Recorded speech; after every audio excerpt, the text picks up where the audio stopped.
Bonjour à tous et à toutes.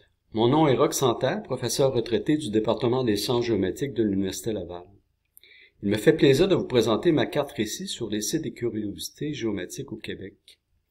On y retrouve une soixantaine de fiches, mais pour cette capsule vidéo, je vais vous en présenter une dizaine. À commencer par les premières cartes marines du Québec, publiées en 1613 par Samuel de Champlain, où on peut voir les mesures de profondeur ici sur le port de Tadoussac, de Québec et du Sault-Saint-Louis, situé près de Montréal. La deuxième fiche que je vais vous présenter, c'est celle de la statue de Louis Joliette que l'on retrouve sur la façade principale du Parlement de Québec. Louis Joliette est né à Québec. Il a été cartographe et a exploré entre autres le Mississippi. En 1697, il est nommé professeur d'hydrographie et enseigne aussi la navigation et le pilotage au Collège des Jésuites. Dans le Vieux-Québec existe une trentaine de pierres un peu spéciales. Ce sont des pierres qui ont été posées par l'armée britannique et qui délimitaient, sous forme de bornage, les propriétés de la couronne britannique. On voit ici quelques-uns des exemples de ces pierres que l'on retrouve dans la région de Québec, ainsi qu'à Lévis.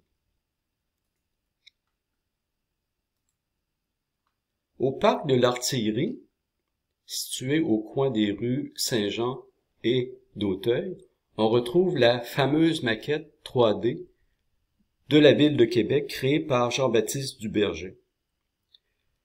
Duberger était cartographe, dessinateur et arpenteur. Sa maquette a été complétée en 1808 pour être expédiée à Londres. La maquette sera de retour en 1908 à Ottawa et depuis 1981, elle est exposée au parc de l'Artillerie.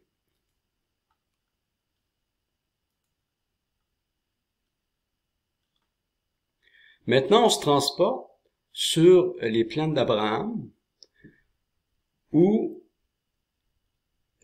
était situé, l'ancien observatoire astronomique de Québec. Donc, on voit ici les bâtiments et le site actuel. Et le dernier directeur de l'observatoire a été M. Arthur Smith de 1894 à 1929. M. Smith était également professeur d'astronomie au département des sciences géométriques, alors appelé l'école d'arpentage. Maintenant, on se déplace dans le Bas-Saint-Laurent pour visiter la plaque commémorant le premier marégraphe du Québec. Ce marégraphe a été construit en 1894 et a servi de nombreuses décennies comme point de référence altimétrique pour toute l'Amérique du Nord. En 1983, cette station marémétrique a été déménagée au port de Rimouski, tout près de Pointe-au-Père.